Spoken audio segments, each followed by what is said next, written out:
വൈദ്യുതി ഉപയോഗം കൂടി ഓട്ടോമാറ്റിക് വൈദ്യുതി കട്ട് തുടങ്ങും. ലോഡ് ഷെഡിംഗ് ഇല്ലാതെ മുന്നോട്ട് പോകാൻ ആവില്ലെന്ന് KSEB. വൈദ്യുതി ഉപയോഗം റെക്കോർഡ് ഭേദിക്കുന്ന ഈ സാഹചര്യത്തിൽ ചില നിയന്ത്രണങ്ങൾ ഇല്ലാതെ മുന്നോട്ട് പോകാൻ ആവില്ല. ജനങ്ങൾ ആത്മാർത്ഥമായി സഹകരിക്കുന്നില്ല എന്ന കാര്യവും അധികൃതർ ചൂണ്ടിക്കാട്ടുന്നു. ഇതിൻ്റെ ഭാഗമായി തലസ്ഥാനത്ത് ഓട്ടോമാറ്റിക് വൈദ്യുതി കട്ട് ഉണ്ടായതായും വ്യാപക പരാതിയുണ്ട്. വിതരണ സംവിധാനത്തിൻ്റെ പരിധിക്കപ്പുറം ഉപയോഗം ഉണ്ടായാൽ ഗ്രില്ലുകളിൽ ഏർപ്പെടുത്തിയിരിക്കുന്ന നിയന്ത്രണ സംവിധാനങ്ങളിലൂടെയുള്ള ഓട്ടോമാറ്റിക് ലോഡ് ഷെഡിംഗ് സംഭവിക്കുന്നത് സാങ്കേതികമായി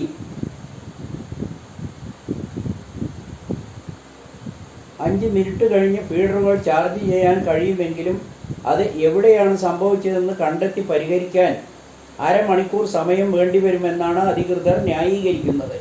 ലോഡ് ഷെഡിംഗ് ഏർപ്പെടുത്തുമ്പോൾ ജീവനക്കാർ മുൻ നിശ്ചയിച്ച പ്രകാരം നിശ്ചിത സമയത്ത് വൈദ്യുതി വിതരണം നിർത്തിവെക്കുകയാണ് ചെയ്യുന്നത്. കേരളത്തിൽ ഉൽപ്പാദിപ്പിക്കുന്നതും പുറത്തുനിന്ന് വാങ്ങുന്നതും 4500 മെഗാവാട്ടാണ് പ്രതിദിനം വിതരണം ചെയ്യാൻ കഴിയുന്ന ശേഷിയുള്ളത്. എന്നാൽ 5700 മെഗാവാട്ടിൽ കൂടുതലാണ് ഇപ്പോഴത്തെ വൈദ്യുതി ഉപയോഗം. ഉൽപ്പാദനം കൂട്ടിയും അമിത വിലയ്ക്ക് വൈദ്യുതി വാങ്ങിയുമാണ് ഇതുവരെ പിടിച്ചു നിന്നതെന്ന് അധികൃതർ വ്യക്തമാക്കുന്നു.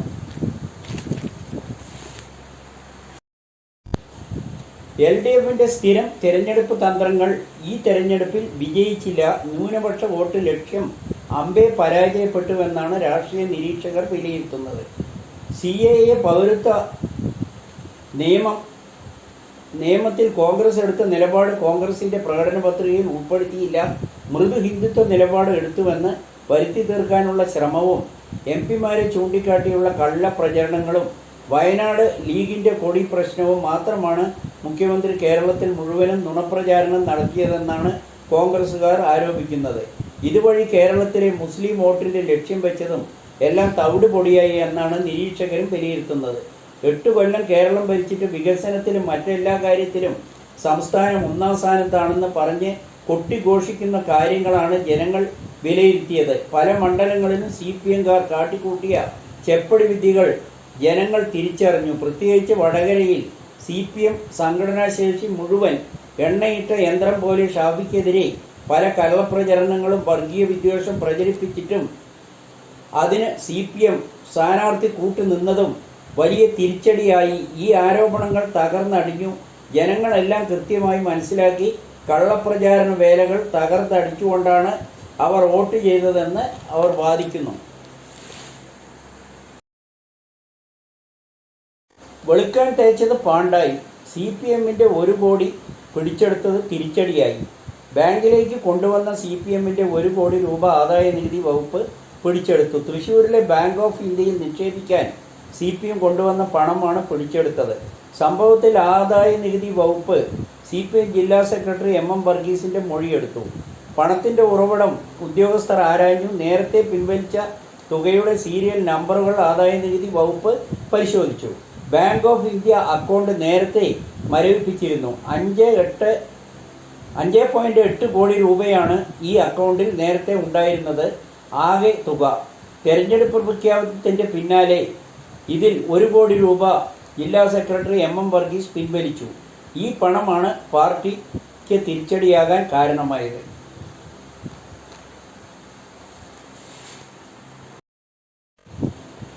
ആര്യ രാജേന്ദ്രൻ ഒരു തെറ്റും ചെയ്തിട്ടില്ല. പിന്തുണയുമായി DYFI സംസ്ഥാന സെക്രട്ടറി VK സനോജ്. വാഹനത്തെ അപകടകരമായ രീതിയിൽ മറികടക്കപ്പോൾ സ്വാഭാവികമായി ഉണ്ടായ ചോദ്യം ചെയ്യലാണ് നടന്നതെന്ന് VK സനോജ് പറഞ്ഞു. ബാക്കി സംഭവങ്ങളെല്ലാം ദൃശ്യങ്ങളിൽ വ്യക്തമായിരുന്നു. സ്ത്രീ വിരുദ്ധത്തെ പിന്തുണയ്ക്കുന്ന ആർഷയെ പോലുള്ള നേതാക്കളുടെ പശ്ചാത്തലവും ഇന്ത്യൻ പ്രസിഡന്റിൻ്റെ വാഹന വ്യൂഹത്തിൽ മേയറുടെ കാർ കയറിയ സംഭവവും നടു റോഡിൽ വണ്ടി പരിശോധിക്കാനും ശാസിക്കാനും നിയമം നടപ്പിലാക്കാനും മേയർക്ക് MLAയ്ക്കും എന്ത് അവകാശമെന്ന് ഇവർക്ക് ഇതിനുള്ള അധികാരം ആരാണ് ഏൽപ്പിച്ചതെന്ന് നാട്ടുകാരും KSRTC ഡ്രൈവർമാരും BJPയും യൂത്ത് കോൺഗ്രസ്സുകാരും ചോദിക്കുന്നു. ഒരു ബസ്സിലെ മെമ്മറി കാർഡ് കാണുന്നില്ല എന്നതാണ് വിഷയം. പക്ഷെ ജനങ്ങൾ പറയുന്നത് സെക്രട്ടേറിയറ്റിലും പല കാര്യങ്ങളിലും പലതും കാണാതായിട്ടുണ്ട് ഇതിനു മുൻപ്. ഇതെല്ലാം നോക്കുമ്പോൾ ഈ മെമ്മറി കാർഡ് കാണാതായത് വെറും നിസ്സാരമെന്നാണ് നാട്ടുകാർ ചൂണ്ടിക്കാട്ടുന്നത്. തിരഞ്ഞെടുപ്പ് കഴിഞ്ഞതിന് ശേഷം മുന്നണികളുടെ വിലയിരുത്തൽ എല്ലാം പിന്നിലാക്കിക്കൊണ്ടാണ് ആര്യ രാജേന്ദ്രൻ്റെ പ്രകടനങ്ങൾ പ്രധാന ചർച്ചയായി മാറിയത്. തിരുവനന്തപുരം കോർപ്പറേഷൻ മേയറും കുടുംബവും നടു റോഡിൽ നടത്തിയ രക്ഷാപ്രവർത്തനം വലിയ വിവാദ വിഷയമാക്കിയെന്നാണ് ജനങ്ങൾ പറയുന്നത്. മേയറും ഭർത്താവായ ബാലുശ്ശേരി MLA സച്ചിൻ ദേവുമാണ് ഒരു KSRTC ഡ്രൈവറുമായി വാക്കുവാദവും ഭീഷണിയും നടത്തിയത്. തുടക്കത്തിൽ ഇവരുടെ അവകാശവാദങ്ങൾ ജനങ്ങൾ വിശ്വസിച്ചുവെങ്കിലും പിന്നീട് അധികം താമസിയാതെ പൊളിയുകയായിരുന്നു. ഡ്രൈവർ യദു നൽകിയ പരാതിയിൽ കേസില്ല. മേയറുടെ പരാതിയിൽ യുദ്ധകാലാടിസ്ഥാനത്തിൽ കേസ് എടുത്തു. ഡ്രൈവറെ ജോലിയിൽ നിന്നും മാറ്റി നിർത്തുകയും ചെയ്തു. ഒരന്വേഷണവുമില്ലാതെയാണ് മാറ്റി നിർത്തിയിരിക്കുന്നതെന്ന് ആക്ഷേപവുമുണ്ട്. ഡ്രൈവർക്കെതിരെ ആര്യ രാജേന്ദ്രൻ ഉന്നയിച്ച പ്രധാന ആരോപണങ്ങളായ ആംഗ്യം കാണിക്കലും ലഹരി വസ്തു വലിച്ചെറിഞ്ഞതുമാണ് ജനങ്ങൾക്ക് വിശ്വസിക്കാൻ കഴിയാത്തത്. കാറിനുള്ളിൽ ഇരുന്ന് പോകുന്നവർക്ക് ഇതെല്ലാം വ്യക്തമായി കാണാനുള്ള ജ്ഞാനദൃഷ്ടി ഉണ്ടോ എന്നാണ് സംഭവം കണ്ട ജനങ്ങൾ ചോദിക്കുന്നത്. അവിടെ യാഥാർത്ഥ്യമായി നടന്ന സംഭവവും ഇവർ ഉന്നയിച്ച ആരോപണവും തമ്മിൽ യാതൊരു ബന്ധവുമില്ല എന്ന വിവരം ജനങ്ങൾക്കും പോലീസിനും കൃത്യമായി അറിയും. പക്ഷേ ഭരണകക്ഷിയാവുമ്പോൾ അതും CPM നേതാക്കൾ പിന്നെ പറയാനുണ്ടോ? കേസെടുക്കലും അന്വേഷണം തകൃതിയായി നടപടികൾ ഉണ്ടായി. നടു റോഡിൽ കുറുകെ കാർ പാർക്ക് ചെയ്ത് ബസ് ഡ്രൈവറോട് തട്ടിക്കയറി കലാപരിപാടികൾ നടത്തിയത് ചാനലുകളിൽ ലോകം മുഴുവൻ കണ്ടതാണ്. അധികാരത്തിൻ്റെ ഹുങ്ക് എന്നാണ് ജനങ്ങൾ വിലയിരുത്തുന്നത്. ഇതുപോലുള്ള രക്ഷാപ്രവർത്തനങ്ങളെ പാർട്ടിയും മുഖ്യമന്ത്രിയും പ്രോത്സാഹിപ്പിക്കുന്നു.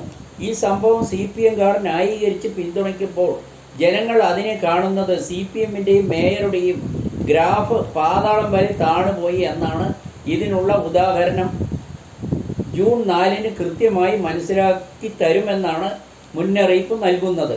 ഇതുപോലൊരു ഭരണം നടത്തിയിട്ട് ഞങ്ങൾ മുഴുവൻ സീറ്റിലും വിജയിക്കുമെന്ന് തെരഞ്ഞെടുപ്പ് ദിവസം മുഖ്യമന്ത്രി പറഞ്ഞതാണ് ജനങ്ങളെ ചൊടിപ്പിച്ചതും വെല്ലുവിളിയാക്കിയതും എന്നാണ് രാഷ്ട്രീയ നിരീക്ഷകരും പറയുന്നത്.